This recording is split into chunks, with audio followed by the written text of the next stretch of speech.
Nadiskubre ng Department of Education na may mga pangalan at reference sa mga estudyante na ginamit ng 12 pribadong paaralan para kumubra ng benepisyo sa Senior High School Voucher Program. Batay sa pagsisiyasat ng Government Assistance and Subsidy Service at Private Education Assistance Committees ng DepEd, 3 ang paaralang iniimbestigahan sa Bulacan at 2 sa Pangasinan. Tig-isa naman sa Metro Manila, Tarlac, Pampanga, Rizal, Northern Samar, Davao del Sur at Maguindanao. Pinag-aaralan na rin ng DepEd kung idudulog sa Philippine National Police o National Bureau of Investigation ang investigasyon sa ghost beneficiaries ng SHS Voucher Program.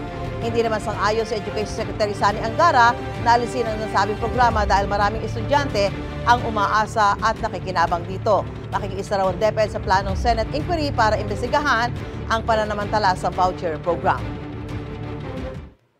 Yun ang kino-consider namin, especially to kasi usapin nga na dapat hindi lang yung pagpapatanggal lang sa kanila sa sistema ng vouchers, pati yung pahabulin sila sa asunto kung ano yung kung may talagang may kaso against them.